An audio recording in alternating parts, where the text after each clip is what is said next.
The system head curve in water distribution networks is one of the most useful design tools we can have in any project. They allow us to study the operating point of the system's source under different demand conditions, and this detailed study also allows us to evaluate aspects such as the maximum demands that the water network can address for a certain energy condition at the source point, guaranteeing the minimum normative pressures. In Aqueducts, we have included among the design tools you will find in the Water Network tab, the dialog that allows you to obtain the system head curve of the water supply network.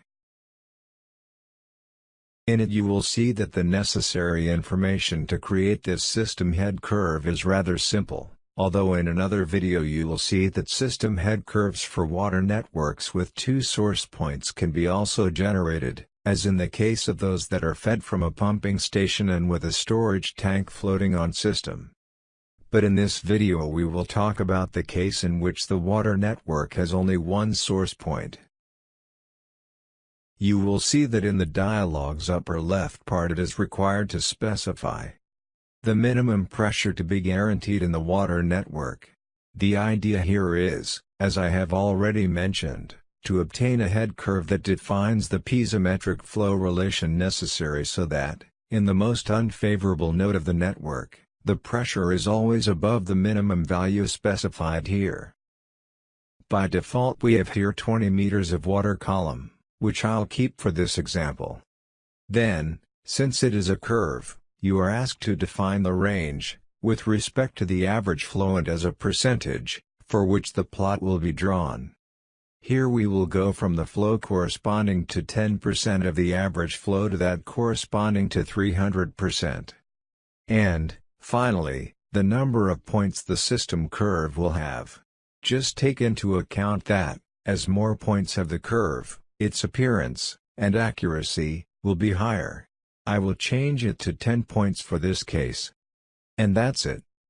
By clicking the Generate button, we obtain the system head curve of this network for the specified constraints.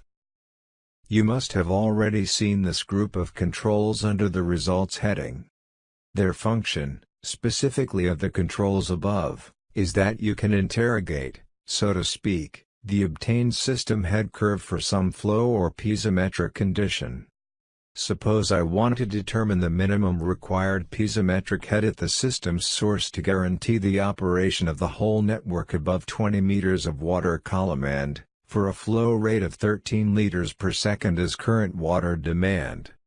What I do then is click this button to add a row to this table. You will see that in the parameter column, flow is defined as an input parameter. I keep it and enter my reference flow, 13. I would also like to know, from my system head curve, the inverse situation. That is, I would like to know the maximum flow I can deliver, guaranteeing the minimum pressure of 20 meters, if the piezometric head at the system's source is 591 meters. So I add a new row and, in parameters, I now select a piezometric head input value, entering the value.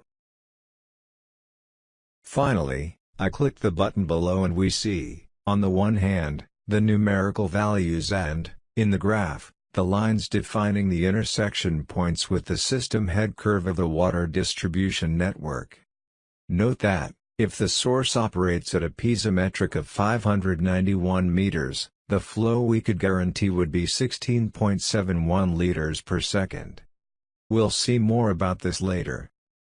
When clicking this button, you can show the table with the values of the current system head curve and, if you wish, export it to Microsoft Excel or print it. Likewise, this button allows you to format the graphic for its presentation. And to export it as an image or printing you can use these two buttons. But now, let's check what the system head curve of the water distribution network has told us. Here, from our calculation and design of the network, we know that the maximum demand is 17,905 liters per second and, remember from previous videos, the minimum pressure we have considered for the design was 15 meters of water column and not the 20 that we have used to generate the system head curve. Let's edit the properties of the water network source node. Here the current piezometric is 590, smaller, of course, than the head value obtained from the head curve of 591 meters that I will enter here now. I close the dialog and redo the calculation of the network to see the results.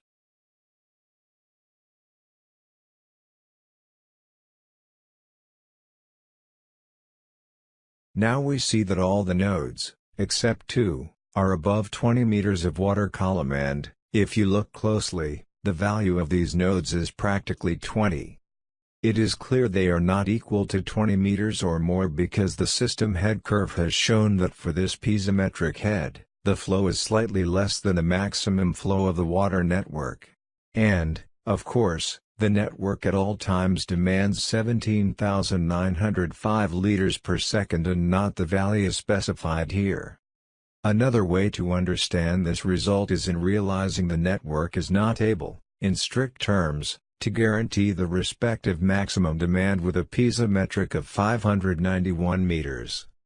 Thus, in essence, we have shown the process of creating this important tool for the design of water distribution networks.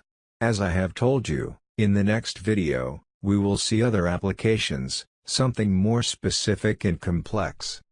We hope you stay tuned. Thanks for your attention.